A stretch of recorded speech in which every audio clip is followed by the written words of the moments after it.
Like a moth to a flame. Chapter 5. Who is it? Raish? Steph followed the other into the circle they had made, back to back, so no one could sneak up on them. Tim answered, looking at Leo in thought. Yes. With that, the battle began. Steph and Cass easily held their own, but Leo, his only strategy was ducking out of the way. It was difficult to watch.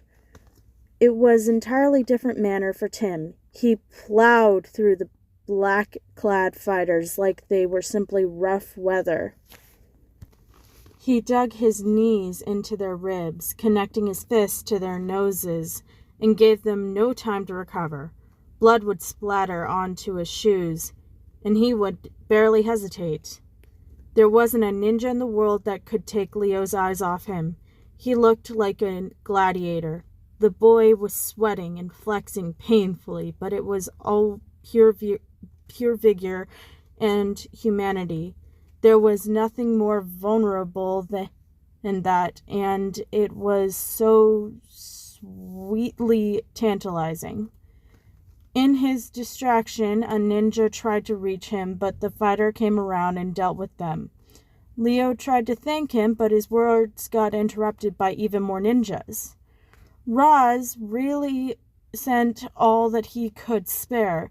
In some messed up way, Leo mattered to him.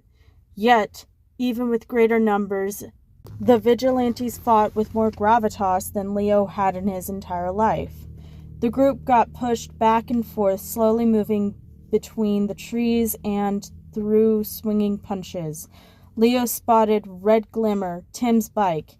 He hadn't driven one before, let alone one so expensive, but it can't be more difficult than taming a metal dragon. Leo counted down from 3 and ran. He ran much faster than the ninjas and only slightly faster than the 3 vigilantes. Scratching his silk shirt, he reached through the bushes, pushed forward, and claimed the bike seat as his own. He had half a mind to cheer at the minor success, but the sight before him just made his face drop. A couple buttons, switches, and handlebars, and absolutely no conscious knowledge of any of it. Luckily, Leo was a demigod, and demigods get to do whatever the heck they want. He closed his eyes and let his intuition lead him wherever it wanted. The rubber dirtied his hands, the starting engine shook his entire body, and suddenly Tim was wrapping his arms around his waist and screaming into his ears to go. Good things. The ninjas were smart enough to avoid swerving motorbike. In no time, everything went 10 times faster, wind pushing his hair behind his ears as the road started getting blurrier. Leo's helmet was slowly sliding over his head, and he couldn't hear the others talking. Lost them! Yeah, but only for so long, and then what? That was Steph. Leo was pretty sure. They won't follow us to Gotham. Tim was breathing heavily, his chest hitting into Leo's. There was air of accusation to her words. Well, why are they here? For Leo, Roz had said that Leo's powers were something so fantastic that he had never seen anything like them. Once he can assume, that makes Leo irreplaceable. Needed. But who knows? He had no clue how things went down in this world. Jumping him out of his thinking, Tim placed his hands over Leo's own. Watch where you're going, he said quietly. I didn't know you could ride. As much as he tried, Leo couldn't contain his laugh. I can't. Tim's grip tightened. Purple and black spikes pulled up beside them, same as before, equally as confusing. Leo can know their names. He can agree to their help, but ultimately, he can barely remember their faces already. Raish had explained that there were vigilantes here, people who dress up and go out as performing their own version of the law and justice.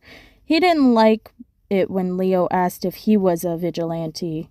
Wonder Woman was one, also a demigod, but apparently hated all men. She was an Amazon. Hazel had told Leo about them, but the Amazons of this world seemed to work a bit differently. They kept a lot of their ancient Greek charm. "These are all Raish's clothes?" Tim asked, making Leo tune back into the conversation. "Yeah."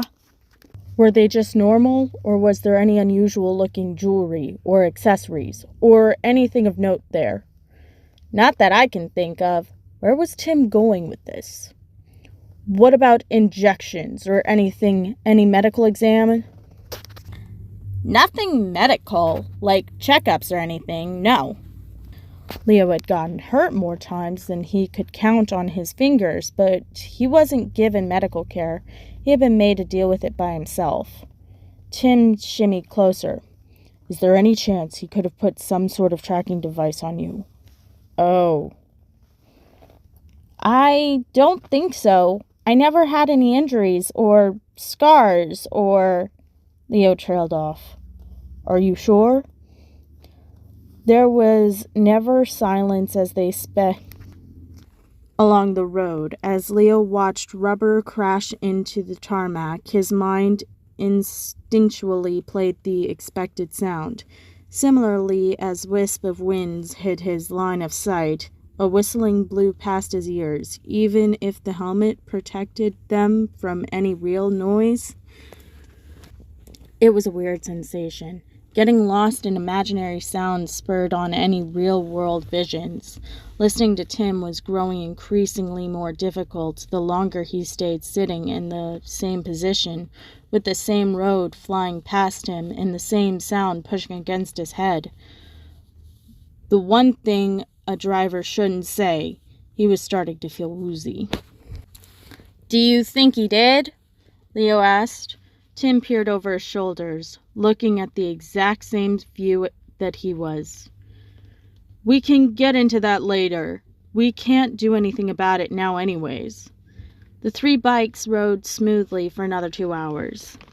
A few stops to rest, the four had made their way across the state lines, and soon Tim was telling Leo about a lovely little town called Gotham City, where the water is toxic, there is no sun unless aliens are attacking, and at one point the government decided to just call it quits and lock up the whole city and leave everyone in it to rot. Leo couldn't wait to see it. In the distance, a giant statue of a winged woman holding up a bird beckoned them forward, and Tim had no qualms about following its word. Gotham was a town that looked like it was made for the darkness. At 3 a.m., business continued like nothing, passing crumbling buildings and civilians that looked worse than death itself. The city became something almost nice. Nice, but very different. It was almost like New York City, but it wasn't, and Leo couldn't get past that. It was so close, but that's all it will ever be. The building that Tim stopped at had a regal air. It had to have been older than all their ages combined. Maybe it was once something great, but now it was just another apartment building to be rented out at insane prices. Or so Leo thought. "This is where I live," Tim said when Leo asked about the place. "By yourself?" "Yes." "How old are you? Why do you have an entire apartment to yourself?" Leo laughed. 17, and it's not just an apartment."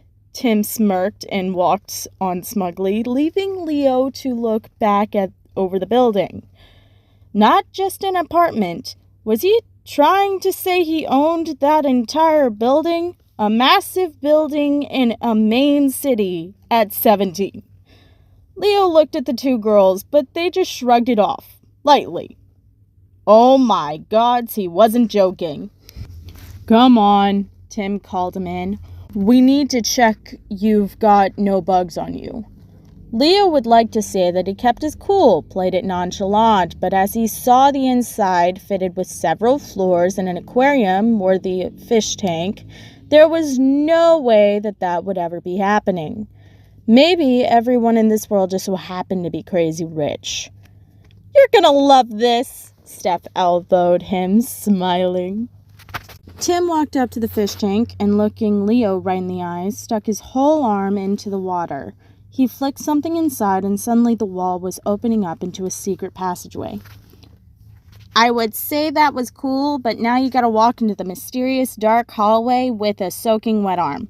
Leo peered into the fish tank, himself seeing what Tim had pressed. Speaking of, why do you have a mysterious dark hallway? Cass signed something to Steph, who tried and failed to laugh quietly.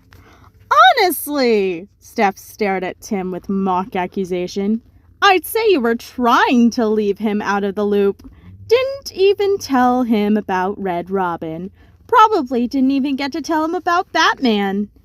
Roz said something about Batman. With Leo's words, Steph and Tim tensed. Cass didn't seem too comfortable herself. Tim had said Roz was not the best, but he hadn't brought up the topic again, and Leo was more than happy to talk about other things. Roz was a murderer, an assassin, and just generally kind of an... But what exactly had he done to them? What did he say? He's a vigilante, Leo trailed off. Nothing else? Roz didn't like Batman. That much was obvious, so Leo didn't ask. He asked about Wonder Woman and other vigilantes, but pointedly, Batman was a sore subject. Nothing else? What's up with Batman? What didn't you tell me about Batman? The boy opened his mouth to speak, only to stare dumbly at the shadows behind Leo. Turning to see what got Tim looking like a fish, Leo joined him in his gaping. There stood a man, looming almost as if he was hovering. His face held no emotion, he dressed like an all-black bat costume, and didn't look so stupid. What else did Leo expect from a guy who named himself Batman? My apologies to everybody. My mic completely died out on me, so I had to record it just naturally. Also, there was definitely some motorbikes in the background there. I do apologize again. Leave the author some kudos and have a wonderful day. Drink water, hug your loved ones, and drive safely. Or if you don't drive, be encouraging of driving safely. It's very helpful, I'm told.